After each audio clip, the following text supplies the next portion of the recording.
Ned Christie, también conocido por su nombre indígena Nede Wade, nació el 14 de diciembre de 1852 en lo que hoy es Oklahoma.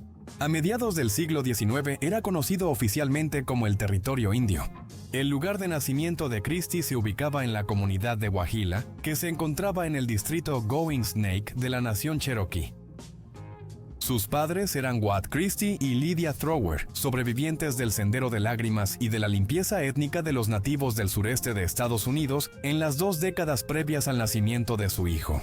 Ellos pertenecían a la banda Kitowa de la tribu Cherokee, a menudo llamados los Cherokee del Oeste o antiguos colonos, y conocidos por su profundo amor por las tradiciones y la cultura Cherokee. Ned pasó gran parte de su juventud dominando los pocos deportes populares entre las bandas Cherokee en el territorio. Uno de esos juegos era el stickball, un antecesor indígena del lacrosse, donde 2 equipos luchan por anotar goles con una sola pelota que se pasa entre los jugadores usando un palo. También fue campeón local de canicas, un juego popular no solo en el territorio indígena, sino en todo Estados Unidos. Cuando no estaba compitiendo, Ned era conocido por presumir sus impresionantes habilidades con el violín. Durante los primeros años de su adultez, Ned Christie tenía fama de estar involucrado con varias mujeres dentro y alrededor de Guajila. La primera, Nanny Dick, no era otra que la 5ª esposa de su padre, Wyatt Christie. Las otras, Peggy Tucker, Jenny Scraper y Nancy Grease, aparecen en los registros de matrimonio a lo largo de las décadas de 1870 y 1880. Una cosa es segura, Ned Christie podía conocerlo, pero parecía que no podía conservarlo. No es de extrañar que fuera popular entre las damas del territorio o un atleta dominante, considerando su complexión. Ned medía 6 pies con 4 pulgadas y era conocido en el distrito Going Snake como un gigante dominante entre los hombres. También tenía la complexión perfecta para ser herrero, una carrera que tomaba en serio junto con la armería. Si algo necesitaba ser arreglado, Ned Christie era el hombre indicado para el trabajo. En 1885 ascendió a un puesto en el cuerpo legislativo tribal y comenzó a servir como consejero del líder tribal de más alto rango. Estaba profundamente comprometido con mantener la autonomía de la nación Cherokee y con frecuencia se manifestaba en contra de las iniciativas federales para adquirir tierras Cherokee para la construcción de ferrocarriles. Además, Ned expresó serias preocupaciones sobre los intentos de los legisladores federales de desmantelar el sistema de propiedad comunal de tierras de la tribu con el objetivo de obligar a los Cherokees y otros grupos indígenas a aceptar asignaciones de tierras individuales para cada hogar. El movimiento hacia la asignación de tierras ganó un impulso significativo tras la promulgación de una legislación fundamental en febrero de 1887. Esta ley, conocida como la Ley Dawes, marcó el inicio de una estrategia más amplia para fragmentar los territorios tribales, que formaba parte de un plan más extenso para integrar a los nativos americanos en la sociedad dominante euroamericana. Mientras los recién llegados ocupaban tierras Cherokee y de otros pueblos indígenas en el territorio designado, presionaron a las autoridades federales para formalizar el Estado en la región. Para lograr este objetivo, primero era necesario invalidar los reclamos de tierras de los nativos americanos, un proceso que fue facilitado por la legislación antes mencionada. Sin embargo, debido a su estatus único como poseedores de territorios de distrito, en lugar de reservas designadas, las 5 tribus civilizadas, incluidos los Cherokee, estuvieron inicialmente exentas de la implementación inmediata de esta ley. La postura firme de Ned Christie contra las políticas federales, que contaban con el respaldo de figuras prominentes tanto en los círculos locales como en los del este, atrajo una atención significativa.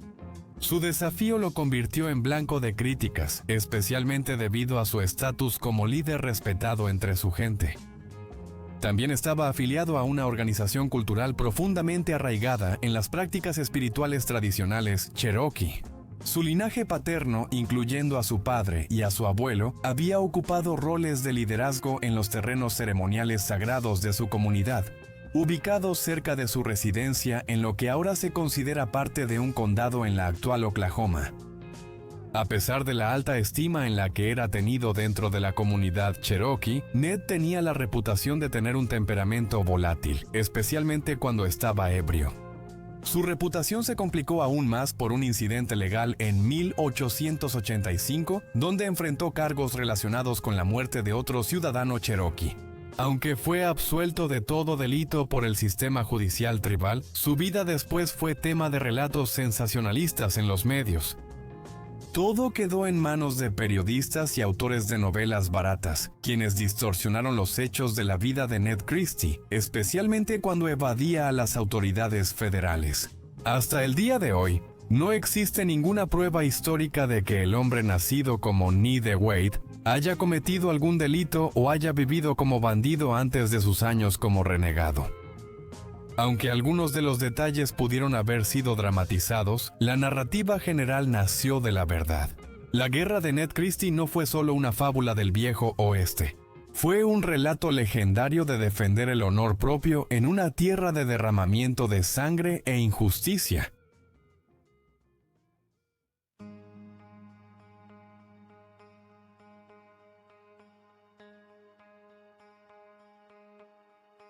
El 4 de mayo de 1887 ocurrió un incidente violento en la capital de la nación Cherokee tras la muerte del alguacil Daniel Maples, un funcionario de la ley. El día anterior, el alguacil Maples había liderado un grupo en la región para capturar a un notorio forajido Cherokee, Bill Pidgeon, junto con individuos involucrados en la distribución ilícita de whisky, lo cual recientemente se había catalogado como un delito federal. Su objetivo principal era Bud Traynor, un hombre conocido por su comportamiento agresivo y su participación en el comercio de alcohol. A pesar de una búsqueda exhaustiva, Maples y sus agentes de la ley no tuvieron éxito y regresaron a su base temporal cerca de un arroyo local. Fue durante este viaje de regreso que el ayudante fue emboscado y herido de muerte dentro del territorio Cherokee, y el agresor logró evadir la captura. Las autoridades inicialmente detuvieron a un individuo cherokee llamado Juan París por el crimen. Sin embargo, este sospechoso implicó a un destacado miembro del Consejo Cherokee como el verdadero autor, nada menos que Ned Christie en persona. Ned, quien ya se encontraba en la capital para una reunión programada, negó vehementemente cualquier implicación, alegando que había estado ebrio e inconsciente durante el incidente. Sin embargo, el renombrado juez federal, el juez Isaac C. Parker, conocido como el juez de la horca por sus sentencias severas, emitió una orden de arresto. Un alto oficial de la ley, el legendario alguacil Henry Heck Thomas, fue enviado desde un estado vecino con un equipo para detener al acusado. Temiendo un juicio injusto y una posible ejecución, el acusado Ned Christie optó por evadir la captura. Buscó refugio en su cabaña del distrito Going Snake, situada en una zona apartada y densamente boscosa a cierta distancia de la capital. Algunos informes sugieren que pudo haber intentado comunicarse con el juez, afirmando su inocencia y solicitando libertad provisional bajo fianza para identificar al verdadero culpable. Sin embargo, tal solicitud estaba fuera de la jurisdicción del juez. Convencido de que no recibiría un juicio justo en una corte estadounidense, Christie decidió no entregarse a las autoridades. Anticipando la persecución, Ned fortificó su vivienda en la naturaleza, rodeándola de seguidores armados y construyendo barreras defensivas. También colocó vigías para dar aviso temprano de cualquier agente de la ley que se acercara. Durante casi 24 meses, Ned Christie logró evadir a las autoridades mientras residía pacíficamente con sus seres queridos en la mencionada cabaña remota. A pesar de los intentos adicionales y frecuentes del alguacil estadounidense Heck Thomas y sus colegas para localizarlo, a menudo llegaban a la vivienda vacía de Christie. Un historiador dice que Christie solía dormir en casa, pero huía al bosque si le advertían de peligro. Esta época en el territorio indígena estuvo marcada por una gran falta de ley. Los medios de comunicación continuaron atribuyendo diversas actividades criminales a Christie, incluso mientras él permanecía recluido en su casa. A veces había conflictos armados, pero eran limitados y siempre ocurrían cerca de la residencia de Christie. El primer gran enfrentamiento tuvo lugar a finales de septiembre de 1889. Después de una larga búsqueda, el alguacil Tomás y su equipo finalmente localizaron el escondite de Christie, donde lo encontraron junto a su esposa e hijo. El intercambio de disparos resultante dejó a Christie con una herida significativa en el rostro, le costó la vida a su hijo y dejó herido al ayudante L., P. Isbell en el hombro. Un artículo de noviembre de 1890 relató detalladamente el incidente. Informó que aproximadamente 14 meses antes, dos alguaciles adjuntos, Thomas e Isbell, acompañados por 5 hombres más, habían rodeado la residencia de Christie antes del amanecer. Le exigieron rendirse, amenazando con quemar la estructura si se negaba y sugiriendo que protegiera a su familia. Christie respondió desafiante y se trasladó al nivel superior de la estructura de troncos. Luego hizo una abertura al quitar una tabla y disparó al grupo de agentes, quienes se protegieron tras los árboles cercanos y respondieron al fuego. El tiroteo persistió de manera intermitente sin bajas importantes al principio. Sin embargo, la situación cambió cuando el alguacil adjunto Isbell se expuso inadvertidamente, lo que permitió que Christie le disparara y lo dejara con una lesión permanente. Ante el estancamiento, los oficiales incendiaron una estructura auxiliar para sacar a Christie con el humo sin dañar la casa principal. Mientras las llamas envolvían el edificio más pequeño, la esposa y el hijo de Christie huyeron del lugar. Pero trágicamente el niño sufrió una herida mortal mientras escapaba hacia la vegetación cercana. A pesar de este incendio que se propagaba, Christie se mantuvo firme en su negativa a rendirse. Al amanecer, el equipo de las fuerzas del orden se preocupó por posibles refuerzos de los numerosos familiares locales de Christie, lo que los llevó a retirarse junto con su compañero herido. Más tarde descubrieron que Christie, a pesar de una herida en la cabeza, había logrado escapar de la estructura en llamas después de su partida. Otra versión narra que los agentes rodearon la casa de Christie al amanecer. Exigiendo su rendición, sus llamados fueron respondidos con una ráfaga de disparos de Christie y un asociado. En esta versión, el mariscal Thomas prendió fuego a un edificio adyacente. Cuando Christie y su compañero intentaron huir, ambos fueron alcanzados por balas. Christie sufrió un trauma facial severo, perdiendo parte de la nariz y recibiendo una herida en el ojo, mientras que su cómplice murió a causa de múltiples heridas de bala en el lugar. Ned Christie, después de que las autoridades destruyeran su residencia original en 1889, comenzó la construcción de una nueva vivienda. Sin embargo, esta vez optó por una fortaleza imponente en lugar de una simple cabaña. Los historiadores descubrieron que Christie erigió esta fortificación sobre una elevación escarpada, que pronto recibió el apodo de la montaña del fuerte de Ned. Los alrededores de la estructura fueron limpiados meticulosamente para crear una línea de visión sin obstrucciones, y sus muros fueron reforzados con capas dobles de troncos y resistentes soportes de roble. La policía pronto se enteró del nuevo escondite de Christie. Un periódico del Medio Oeste, en su edición de principios de noviembre de 1890, calificó a Christie como uno de los fugitivos más infames del territorio indio. El informe detallaba cómo 2 alguaciles adjuntos habían localizado la ubicación de Christie, situadas a unas 15 millas al noroeste de Tahlequah. Describía un complejo de 2 viviendas fortificadas, estratégicamente ubicadas en una zona elevada, lo que permitía a Christie y a 7 asociados controlar el único punto de acceso. Al reconocer los desafíos de un asalto inmediato, los oficiales optaron por retirarse, probablemente con la intención de regresar con refuerzos. Entre la construcción de la fortaleza y el enfrentamiento final de 1892, hubo varios tiroteos intensos.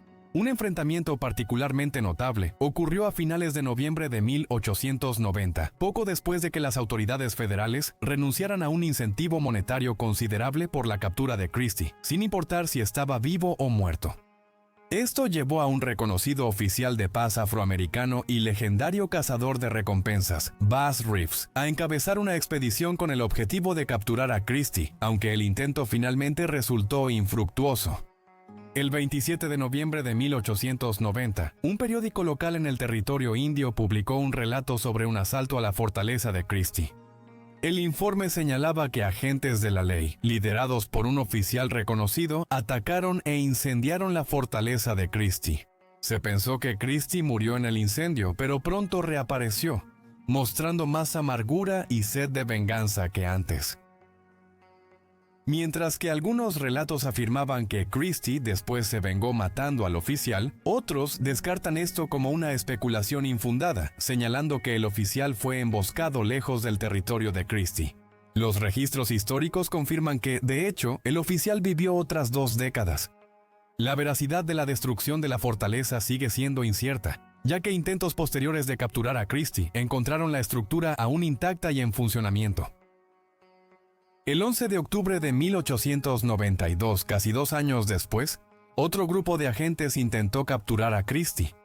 Este grupo de 5 hombres, con alguaciles adjuntos como Charlie Copeland y Milo Creekmore, lanzó una ofensiva contra la fortificación. Su asalto inicial fue rápidamente repelido, resultando en heridas para 2 miembros del equipo. Sin desanimarse, los agentes de la ley idearon una estrategia alternativa. Localizaron una carreta que se había utilizado previamente en la construcción del fuerte, la llenaron de materiales combustibles y la incendiaron con la intención de empujarla hacia la estructura principal.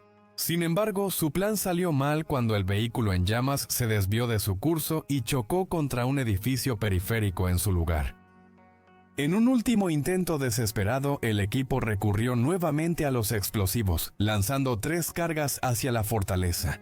Para su consternación, cada explosivo simplemente rebotó inofensivamente en el suelo. Sin opciones viables restantes, el grupo de las fuerzas del orden se vio obligado a abandonar su misión.